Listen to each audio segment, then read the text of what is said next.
प्राचीन भविष्यवाण्या अनेकदा खूप गूढ वाटतात नाही का? म्हणजे जणू काही धुक्यातून पाहिलेली अस्पष्ट चित्र. पण कधीकधी जर आपण जवळून पाहिलं ना तर त्यात एक आश्चर्यकारक आणि एकदम नेमकी रचना दिसते. एक प्रकारचं वेळापत्रक. आज आपण अशाच एका रचनेचा सखोल अभ्यास करणार आहोत. डॅनियलच्या पुस्तकातील 70 सप्तकांच्या भविष्यवाणीचा.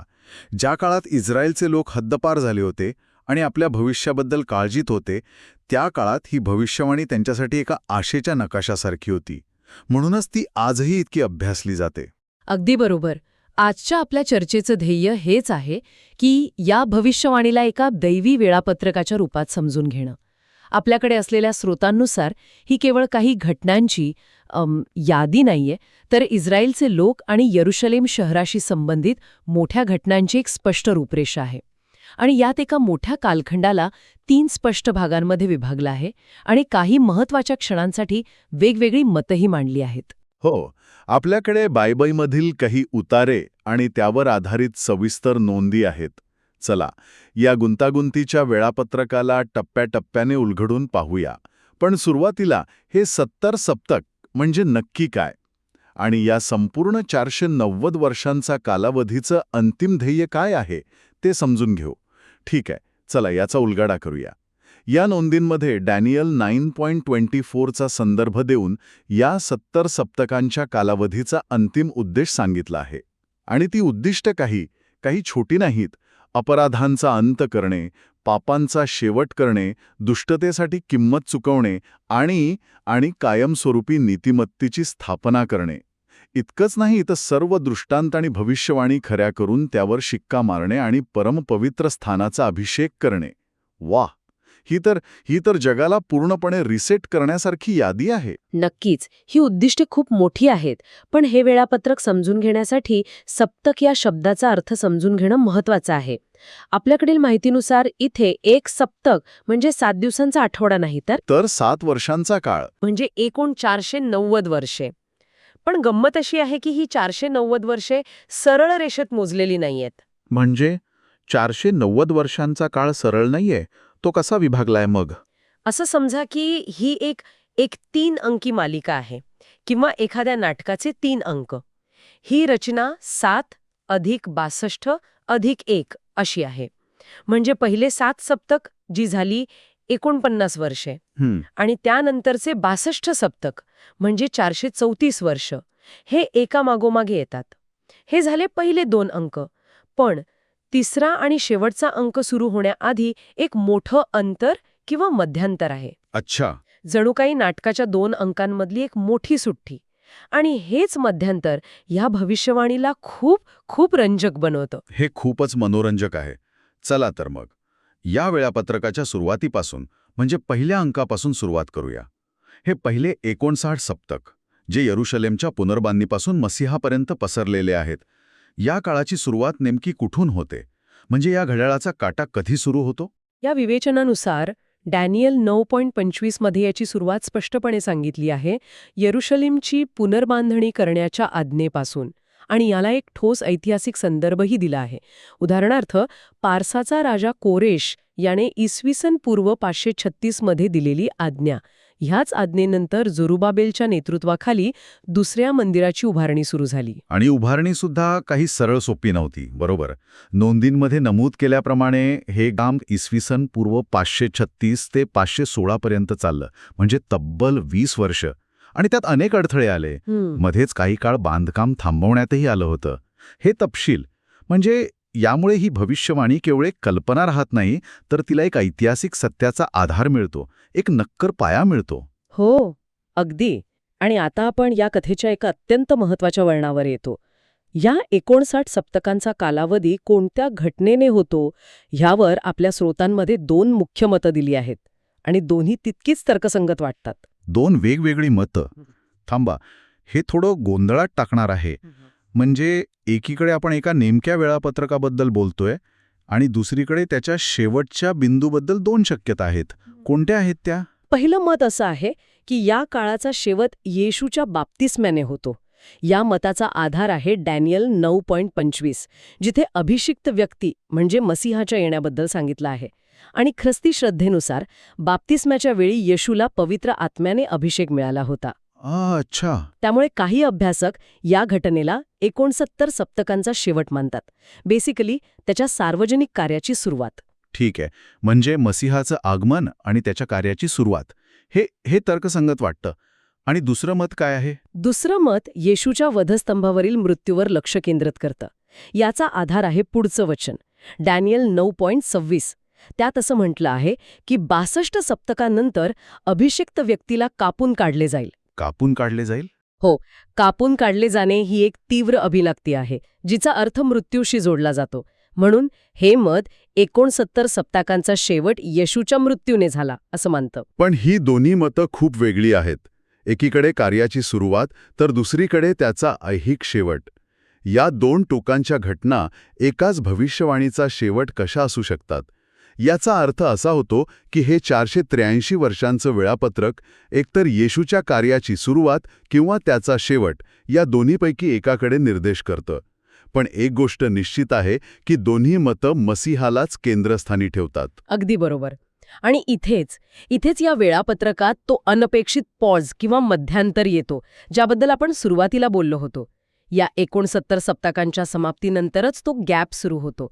आणि इथेच ही भविष्यवाणी भूतकाळातून वर्तमानात प्रवेश करते, असं या श्रोत्यांचं म्हणणं आहे. एक मिनिट थांबा. म्हणजे 69 सप्तक पूर्ण झाले आणि 70वं सप्तक अजून सुरू झालेलं नाही. मध्ये एक मोठा गॅप आहे. हे तर खूपच अनपेक्षित आहे. या स्रोतांमध्ये या गॅपबद्दल अजून काय माहिती दिली आहे? हा गॅप मूळ भविष्यवाणीत स्पष्टपणे नमूद आहे का, की नंतरच्या काळात अर्थ लावणाऱ्यांनी ही संकल्पना मांडली आहे? कारण अचानक हजारो वर्षांचा गॅप येणं हे थोडं विचित्र वाटतं. हा खूप महत्वाचा प्रश्न आहे. गॅप हा शब्द थेट भविष्यवाणीत वापरलेला नाही. ही एक व्याख्या आहे जी घटनांच्या क्रमावरून तयार झाली आहे. 69व्या सप्तकाचा शेवट मसीहाच्या पहिल्या आगमनाशी जोडला जातो, पण 70व्या सप्तकातील घटना, ज्यावर आपण पुढे बोलू, त्या भविष्यातील आणि खूप वेगळ्या स्वरूपाच्या वाटतात. अच्छा. त्यामुळे अभ्यासकांना वाटतं की या दोन कालखंडांमध्ये एक मोठं अंतर आहे आणि या अंतरालाच सध्याच्या चर्चच्या युगाशी किंवा पेंटेकॉस्टच्या काळाशी जोडलं जातं. पेंटेकोस्टचा काळ म्हणजे ज्या दिवशी येशूच्या शिष्यांवर पवित्र आत्मा उतरला तो दिवस, ज्याला ख्रिस्ती इतिहासात चर्चची सुरुवात मानलं जातं. पण याला पावसाचं रूपक का वापरलंय? प्रारंभिक पाऊस, शेवटचा पाऊस, याचा अर्थ काय? हे एक सुंदर शेतीचं रूपक आहे खरं तर. या विवेचनानुसार या गॅपची सुरुवात पेंटेकॉस्टच्या दिवशी झाली. ती घटना म्हणजे जणू काही शेतीच्या सुरुवातीला पडणारा प्रारंभिक पाऊस. ओके. ज्यामुळे पिकाची म्हणजे संतांची किंवा चर्चची वाढ सुरू होते. हा काळ पहिलं फळ तयार करण्याचा काळ मानला जातो. आणि हा काळ शेवटच्या पावसाने संपेल असंही म्हटलं आहे. जसं कापणीच्या आधी पिकांना पाण्याची गरज असते, तसा हा शेवटचा पाऊस असेल, ज्यामुळे पहिल्या फळांची कापणी पूर्ण होईल. म्हणजे या विचारानुसार आपण सध्या त्या भविष्यवाणीच्या 2 अंकांमधल्या मोठ्या मध्यंतरात जगत आहोत. हे खूपच रंजक आहे. ही केवळ इतिहासाची गोष्ट नाही, तर आपण स्वतः त्या कथेचा एक भाग आहोत. मग प्रश्न असा पडतो की हे मध्यंतर संपून शेवटचा अंक कधी सुरू होणार? त्या शेवटच्या 7 वर्षांमध्ये नेमकं काय होणार आहे? निश्चितच हा शेवटचा 70वा सप्तक म्हणजे 7 वर्षांचा कालावधी खूप महत्वाचा आहे. आणि ह्याची सुरुवात कशी होते याबद्दल स्रोतांमध्ये एक विशिष्ट खूण किंवा ट्रिगर दिला आहे. ती खूण कोणती आहे? घड्याळ पुन्हा कधी सुरू होणार? आपल्याकडील नोंदीनुसार जेव्हा एक शत्रू, ज्याला अँटिख्राइस्ट म्हणतात, तो एका सप्ताकासाठी म्हणजे 7 वर्षांसाठी एक करार निश्चित करतो, तेव्हा या अंतिम सप्ताकाची सुरुवात होते. एक करार? हो. हा करार कोणासोबत आणि नेमका कशाबद्दल असेल याचा तपशील अस्पष्ट असल्याचे स्रोत मान्य करतात, पण ही एक निश्चित घटना आहे जी शेवटच्या 7 वर्षांची सुरुवात करेल. आणि हा करार झाल्यानंतर काय होतं? गोष्टी शांततेत पार पडतात का? अजिबात नाही. हा करार झाल्यानंतर घटना वेगाने घडतात. डॅनियल 9:27 नुसार या शेवटच्या सप्ताकाच्या मध्यभागी म्हणजे 3.5 वर्षानंतर एक मोठी घटना घडते. यज्ञ आणि अर्पणे थांबवली जातील. अच्छा. हां, एक मोठा बदल असेल जो त्या काळातील धार्मिक आणि सामाजिक जीवनावर मोठा परिणाम करेल. आणि या 7 वर्षांच्या काळाचा शेवट कसा होतो? याचा शेवट येशूच्या दुसऱ्या आगमनाने होतो असं हे विवेचन सांगतं. त्या घटनेनंतर हा 70 सप्ताखांचा संपूर्ण 490 वर्षांचा भविष्यकालीन कालावधी पूर्ण होतो आणि त्या क्षणी ती 6 मोठी उद्दिष्टे ज्यावर आपण सुरुवातीला बोललो होतो ती पूर्ण होतील. मग 70 सप्तकी पूर्ण झाल्यावर काय होते? यानंतर जगाचं काय होणार जेव्हा हे मोठं दैवी वेळापत्रक थांबेल? स्रोतानुसार तेव्हा मानवी इतिहासाचा सध्याचा अध्याय संपतो आणि 1000 वर्षांच्या राज्याची सुरुवात होते. ही एक नवीन युगाची सुरुवात असेल. मात्र याच स्रोतांमध्ये एक पर्यायी मत सुद्धा नोंदवलं आहे. काही अभ्यासकांच्या मते हे 1000 वर्षांचं राज्य सुद्धा मानवी इतिहासाचाच एक भाग मानलं जाऊ शकतं, फक्त एक वेगळ्या स्वरूपात. काय विलक्षण आणि तपशीलवार वेळापत्रक आहे हे! यात अक्षरशः शतकानुशतकांचा इतिहास आणि भविष्यातील घटनांचा एक नकाशा मांडलाय. येरुशलेमच्या पुनर्बांधणीच्या आज्ञेपासून ते जगाच्या अंतापर्यंतची एक संपूर्ण कथा. हे केवळ काही विच्छिन्न घटनांचा संग्रह नाही, तर एका मोठ्या कथेसारखं वाटतं. हो, आणि यामुळेच एक महत्त्वाचा प्रश्न निर्माण होतो, जो या सर्व तपशिलांच्या पलीकडे जातो. या नोंदींमध्ये वारंवार देवाच्या सार्वभौमत्वावर, म्हणजे त्याच्या नियंत्रणावर जोर दिला आहे. घटना त्याच्या ठरवलेल्या वेळीच घडतात आणि दुष्ट शक्ती केवळ त्याने परवानगी दिलेल्या मर्यादेतच कार्य करू शकतात, असं म्हटलं आहे. बरोबर. हे वेळापत्रक केवळ घटनांची यादी नाही, तर एका मोठ्या योजनेचं दर्शन आहे, असा या स्रोतांचा दावा आहे. खरंच, ही एक शक्तिशाली कल्पना आहे. या संपूर्ण चर्चेतून ऐकणाऱ्यांसाठी एक विचार नक्कीच शिल्लक राहतो. हो, 69व्या सप्ताहाच्या समाप्तीसाठी आपण 2 वेगवेगळी मतं पाहिली. एक जे येशूच्या कार्याची सुरुवात म्हणजे बाप्तिस्मा दर्शवतं, आणि दुसरं जे त्याचा ऐहिक शेवट म्हणजे वधस्तंभ दर्शवतं. तर ऐकणाऱ्यांसाठी विचार असा आहे की समाप्तीचा बिंदू निवडल्याने या भविष्यवाणीत सादर केलेल्या मसीहाच्या मुख्य उद्देशाबद्दलची आपली समज कशी बदलते. जर शेवट बाप्तिस्माने होत असेल तर भर त्याच्या कार्यासाठी झालेल्या अभिषेकावर आणि अधिकारावर दिला जातो. पण जर शेवट वधस्तंभाने होत असेल तर भर ते कार्य पूर्ण करणाऱ्या बलिदानावर दिला जातो. तुमच्या मते या भविष्यवाणीचा केंद्रबिंदू कोणता आहे?